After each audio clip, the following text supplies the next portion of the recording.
The story begins in the mid-19th century, inside the cramped, wood-panelled compartment of a moving train. The air is thick with the smell of old upholstery and coal smoke. We are witnesses to a journey, but the focus isn't on the destination. It is on the suffocating atmosphere inside this carriage. At the centre of this scene sits a young woman. She is dressed in heavy black silk and lace, the traditional attire of deep mourning. She has recently suffered a loss, and her solitude is her only sanctuary. She sits rigidly against the window, her body language pulled inward, trying to occupy as little space as possible. She is a portrait of quiet grief, looking not at the landscape outside, but into the void, with eyes that are glassy and filled with unshed tears. Her silence, however, is being violently interrupted. Leaning into her frame is a man, the gentleman of the title.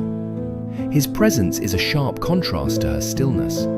He is draped in heavy fabrics, leaning forward with an arrogance that ignores the boundaries of the seat. Notice his face.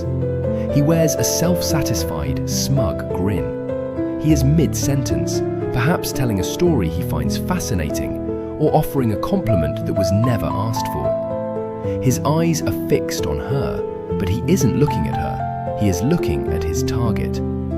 He represents an overbearing energy, one that refuses to acknowledge the mourning veil or the obvious distress written across her face. He is the master of the space, while she is a prisoner within it. The most striking part of the story is the woman's gaze. She doesn't look at the man, she doesn't look away. Instead, she looks directly at us, the viewers.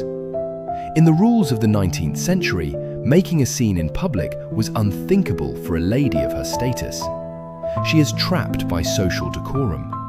Her hands are clasped tightly in her lap, a physical manifestation of her internal tension. Every muscle in her face is set in a mask of polite endurance. She is screaming for the journey to end, yet she remains perfectly still. The man continues his monologue, leaning closer, his hand gesturing in the air, completely oblivious to the fact that his company is a source of profound discomfort. Behind them, the other passengers are blurred, mere shadows in the background. They are witnesses who do not intervene, emphasizing her total isolation. The painting ends here, a frozen moment of an eternal journey. There is no rescue, no change of seats, and no intervention. It is a story of a silent, psychological conflict between a woman who wants to be left with her thoughts and a man who refuses to give her that peace. As the train rattles along the tracks, the one-sided conversation continues, leaving the irritating gentleman in his bubble of ego and the woman in her sea of silent grief.